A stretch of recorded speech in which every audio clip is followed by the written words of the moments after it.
Hola, muy buenas noches. Mi nombre es Ken David Montoya y hoy vengo a hablar de la lírica y la dramática en la antigüedad. Es el quinto punto de la recuperación español, así que empecemos. Esto es un poco la tabla de contenido. Lo que quiero es explicar un poco el orden en el que voy a hablar de los temas: definición, origen, historia, tipos, características, ejemplo y autores. Empezando un poco por la definición de la lírica, se la llama así porque es una escritura que tiene una forma rítmica, aparte de la composición y de cómo está hecha, que está hecha en versos básicamente. Tiene que estar muy bien estructurada y demás, pero bueno, en fin. Hablando un poco de la definición de la dramática, se le da este nombre porque es una historia que es contada por los mismos personajes que la interpretan. No tiene ningún tipo de narración por encima, sino el mismo diálogo de los personajes son lo que va contando la historia, en base a que va avanzando. Si hablamos un poco del origen de la lírica, es porque tenía una tendencia muy religiosa en ese entonces. Entonces se conocía más como una forma de alabar a los dioses o incluso a personajes de puestos altos, por decirlo de alguna manera, como podían ser oráculos o cualquier tipo de otro personaje, ¿no? Pero más que todo eso, como una alabanza o un tipo de homenaje. Si hablamos del origen de la dramática, se origina más que todo por un tema lírico, ¿no? O sea, por alabanzas, por ejemplo, en este caso para Dionisio, que era un dios en ese entonces, pero se evolucionó y tal vez se formó en base de coros, empezó cantado y luego no solo que se quedó en el canto, sino que también fue avanzando y también se convirtió en actuación y canto, y pues a eso se le dio el nombre de la dramática, ¿no? Básicamente.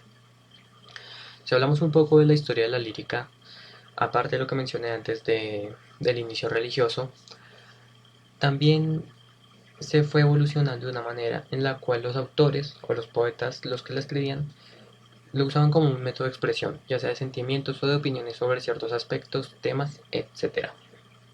Pero era un poco la idea que se le daba. Si hablamos un poco de la historia de la dramática, esta sí, digamos, tiene un poco más de enfoque histórico, que es con la expansión del Imperio Romano en los años 509 a.C. y 27 a.C. Los romanos entraron en contacto con la civilización griega y pues esto hizo que se apoderaran de sus dioses o conocieran mucha más cultura, por decirlo de alguna manera, y quisieran interpretarlo en sus actuaciones, pero luego después, como ya se sabe, con la caída del imperio, este drama se expandió por toda Europa. O sea, lo que era como algo de una civilización se convirtió en un pensamiento más global, pues, de alguna manera. Si hablamos de los tipos de líricas, está la lírica personal, que bien como dice su nombre, es personal. Es, aparte de ser de expresión de temas o expresión de opiniones, es como una forma de ese poeta, de aparte de escribir, guardárselo para sí mismo, como un pensamiento propio. Y también está la lírica coral, que bien como también dice su nombre, es coral, es más grupal. Un grupo que puede tratar de alabanza de un dios, puede ser para una boda, puede ser para un himno, puede ser de miles de temas. Depende del enfoque que se le dé, pero pues tiene eso, que no es de una sola persona. Y si hablamos de los tipos de dramáticas, acá lo como de una forma como de tema con su subtema para yo guiarme de una forma más cómoda. Por ejemplo, puse tragedia y puse cordura. ¿Por qué lo puse así? Porque la tragedia, según leí en ese instante, lo que trataba era de poner a las personas que estaban viendo la dramatización en la piel del personaje, ¿no? En ellos qué harían, seguirían su cordura, se quedarían con la idea de ser buenas personas o si actuarían de otra manera. Era un poco como estos dos lados de una cara de una moneda, por decirlo de alguna manera. Si hablamos de la comedia, por ejemplo, eh, en lo que se tornaba era encoger a un personaje, una situación, y basarse en eso para burlarse. O en ese instante se hacía de esa manera. Se cogía una sentencia de algún personaje y se hablaba sobre eso de forma cómica para las personas que lo estaban viendo. Obviamente siempre con actuación, ¿no? Si hablamos de melodrama, es un poco la combinación de las dos cosas anteriores, de la tragedia y de la comedia. Solo que este podía tener un final feliz como un final trágico, que era la gracia un poco, ¿no? Que de tener melodrama, pues los espectadores nunca sabían lo que podía llegar a pasar al final. Luego hay otro que se llama paso y entremés. Puse que era corto, porque este se suele hacer básicamente en un solo acto. Puede ser al inicio, puede ser entre medio o puede ser al final. Eso ya depende del escritor de la obra. Pero pues puede tener todos esos aspectos, pero básicamente es eso, que suele ser muy corto. Y luego está la sainete, que no es la menos importante, pero se puede comparar un poco con el paso de entremés, porque también se soluciona en un solo acto, pero esta se suele hacer más que todo al final y también tiene un toque humorístico. También ya sea crítica a un tema o demás, pero siempre tiene su toque. Luego si hablamos de las características de la lírica, por ejemplo, esta tiene un hablante, que es básicamente el que transmite su obra, puede ser de él o puede ser de otro, pero básicamente es el que la habla.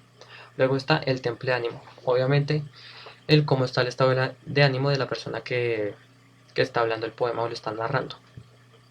Y luego está el motivo lírico, básicamente sobre el tema del que se escribió. Y luego el objeto lírico, que es como el sentimiento, que tiene diferente al estado de ánimo. El sentimiento está plasmado en la obra, no es cómo está la persona, sino lo que plasmó al momento de escribirlo. Y luego están las figuras literarias, que son recursos. Estos recursos, digamos, son como toques que le suele dar más belleza, por decirlo de alguna forma, un toque más atractivo al oído del que lo está escuchando, al espectador. Y pues se le da este nombre, pero básicamente son pequeñas adiciones a la obra como tal. Luego si hablamos de las características de la dramática, tenemos el género literario, que como bien dice el literario, tiene que ver con la lírica, que lo importante es transmitir una idea, un mensaje o una opinión.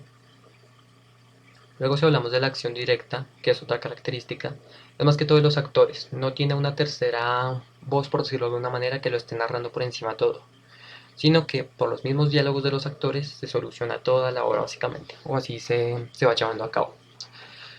Luego también está que los personajes son relacionados a través de los conflictos. Yo puse Yin y Yang para una broma para mí mismo, para guiarme. Pero básicamente es como que tiene que haber un conflicto. No necesariamente tiene que haber alguien bueno y alguien malo, pero es importante que haya un tipo de conflicto para buscar solución durante toda la obra, si no, no tendría ninguna gracia.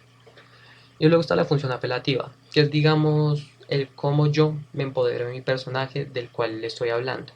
Pero no necesariamente yo tengo que pensar igual que mi personaje que estoy interpretando, pero por eso es un apelativo, es un sobrenombre que tengo que usar para mi actuación. Pero no quiere decir que yo piense igual, no, es un poco como ese término. Luego ya si hablamos de un ejemplo de lírica, este es muy sencillo. Miro al cielo y lloro, porque la luna ya no brilla, porque tus ojos ya no la iluminan, porque tus ojos ya no la quieren. El sol ya no me da su calor, porque lo alimentaba tu amor. Vivo en un invierno permanente que al verano no quiso llamar. Esto tiene una idea muy clara, un mensaje muy claro, que es un mensaje de desamor. Y pues básicamente es eso, es un ejemplo muy sencillo, es de transmitir una idea, un sentimiento, un mensaje, no tiene más.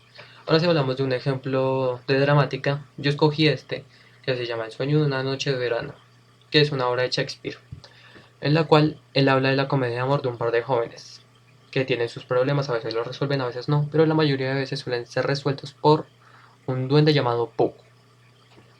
Aparte de lo que tiene la obra como tal, que es transmitir al espectador que la está viendo simplemente pues con la actuación de los mismos personajes, por decirlo de alguna manera. Por ejemplo, él le pone esta frase al final: viejos enemigos se convierten en amigos rápidamente y los verdaderos amantes se unen para vivir felices para siempre. Que eso tiene un poco de lírico, ¿no? Obviamente. Que es como esa idea, aparte de transmitir un mensaje con lo que se están viendo, con los personajes que se están moviendo en el escenario, también transmitir algo más que haga que las personas tengan un pensamiento más profundo sobre la obra que solamente con lo que están viendo de forma visual. Ahora si hablamos de autores de la lírica, yo encontré esta información sobre los 9 poetas líricos, que por ejemplo, algo que remarcar primero es que no puse los 9, básicamente porque si no quedaría muy larga la exposición, de por sí está quedando muy larga, pero escogí solamente 5. Empiezo con Safo de Mitilene, que de ella no se encuentra mucha información, solamente reconocida por sus escrituras, básicamente hablando de temas de amor o dando opiniones, etc.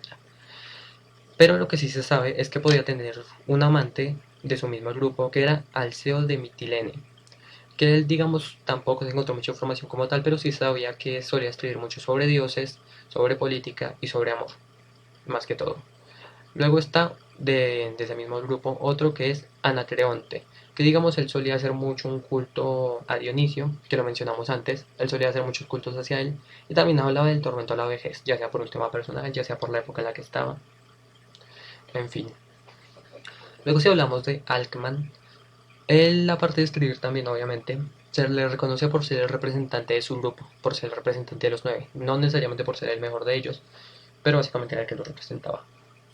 Luego está este Sicoro, que él, yo acá puse Agrigento porque en su zona de nacimiento, Agrigento, que también es otra zona, se quería apoderar de su zona, ¿sí? De la zona de donde él vino. Y pues él a través de un poema, de una escritura que hizo que la gente de su misma zona se diera cuenta de que no les convenía que Agrigento se apoderara de ellos.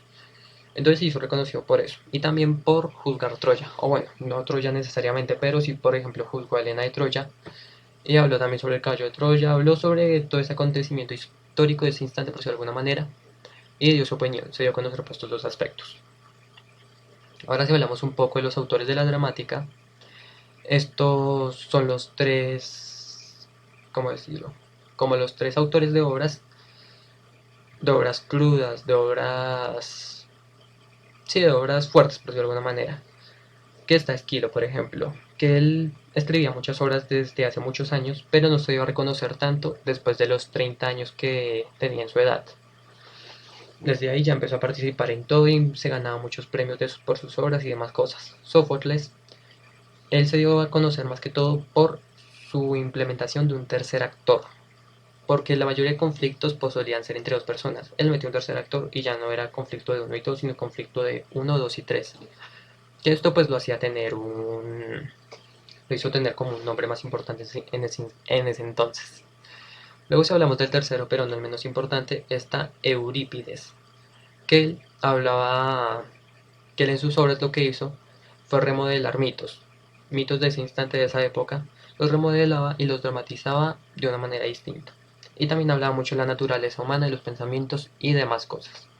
Estos tres, digamos, eran como los tres importantes de esa época. Y bueno, esto ha sido todo. Espero que haya sido de su agrado, profesora. Perdón por el tiempo tan extenso de la exposición, por decirlo de alguna manera. Quería abarcar muchos temas y la verdad me costó mucho hacer recordar todo esto. Perdón por si me tiembla la voz, por si a veces no pronuncio bien y demás cosas, pero es por lo mismo, es que de verdad me costó mucho. Pero bueno, en fin, no es importante. Espero que haya quedado bien. Su merced, pues obviamente me dirá si me quedó bien o no.